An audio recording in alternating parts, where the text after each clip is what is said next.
Good morning, Marauders. It's Wednesday.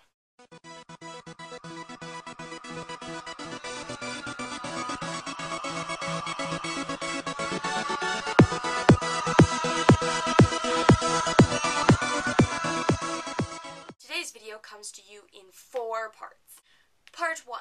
Challenges. So last week, Dallas challenged me to sing the Hogwarts theme song, and I was going to sing it to Beethoven's Fifth, but I couldn't make it work because the notes are too fast and I can't word things that fast. Yeah, so then the second plan was to do it to the Barber of Seville, but it's not working out. Oh, I got it! Okay. Hogwarts, Hogwarts, Hoggy, Warty, Hogwarts, teach us something, please.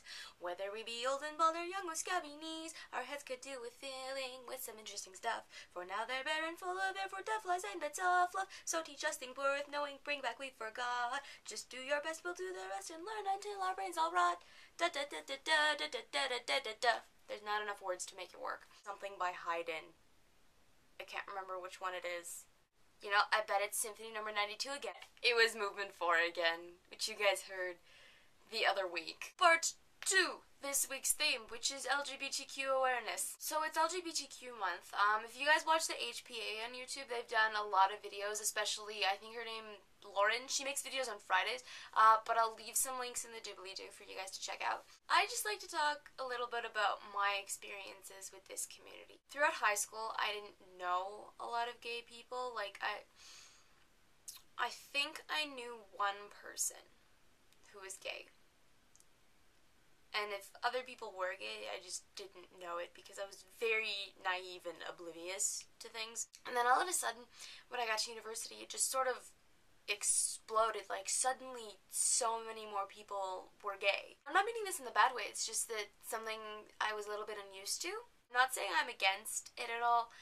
I'd never encountered it to that extent in real life before. Like, of course, I've read books where the characters are gay, or like television shows, but it's never actually been real people. And it's not like they're any different at all, they just prefer something different. It's like, I like peanut butter, and this person prefers almond butter. That's it. And other people who make such a big deal about it, like, I don't want to sound racist or anything, but it's especially a lot of religious people because it doesn't follow their religion at all. Which doesn't make any sense because if you think about it, God just wants his people to be happy, right? If they prefer someone who is their same gender, that makes them happy, right? So why would they deserve to be punished for that? This starts to get into this huge religious debate, but I don't want to go there right now. I just think people are completely ridiculous sometimes, and I don't understand why they're completely ridiculous, because if everyone just chilled out for a second, we would all be a heck of a lot happier. It's really my entire rant upon the subject. So let's move on to part 3, Halloween. It's coming up. I still haven't figured out my costume because there's a couple options. I could either be Hermione again, but I was Hermione last year, and I used it for both Deathly Hallows premieres, or I could be a pirate, but pirates are just, everyone does pirates, and I just kind of don't want to do that. I wanted to be a hobbit, but I don't think I have time to pull it together now, because I need pointy ears and hairy feet, and it's just not gonna work. Women hobbit have hairy feet as well, I'm sure they do, because they don't wear shoes. Nobody wears shoes. I just can't remember ever having seen a hobbit woman with hairy feet. Because Halloween's on a Monday, I have to go to dance practice. Woo. I don't have to teach that night, which is awesome, because everyone's gonna just skip it anyway and go trick-or-treating, so the directors just canceled dance practice for the little munchkins. My dance practice has not been canceled, because we're all old and can't go trick-or-treating. Pretty sure I could still pass for a little kid, because I'm short enough. And if I wear a mask, then it's totally fine. What age do you guys think that kids should stop trick-or-treating at? Leave your opinions in the comments below. I almost said doobly-doo, but you can't do that. Only I can do that and the other Marauders can do that. You can't edit the doobly-doo. I'm just ranting right now. I'm so tired. Part 4, an ode. So I lost a bet a couple weeks, well, not really a bet, it was more like a deal, and I didn't follow through with my end of the deal.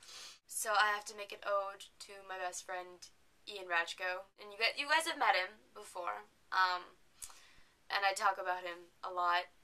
Well, not really a lot.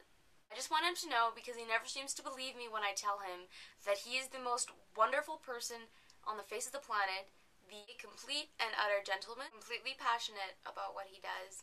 I'm sure all of his friends know that he cares deeply for each and every single one of them. No matter how much he tries to convince himself otherwise, we all care about him too.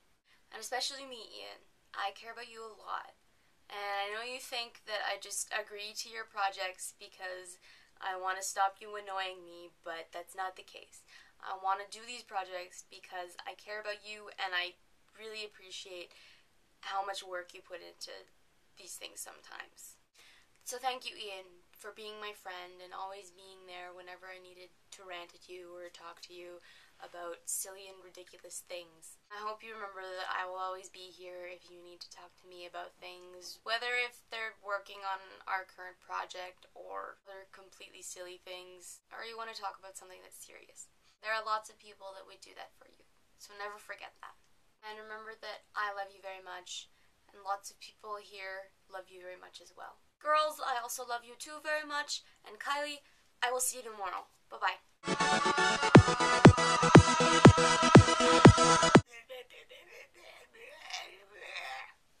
That was kind of disgusting, actually.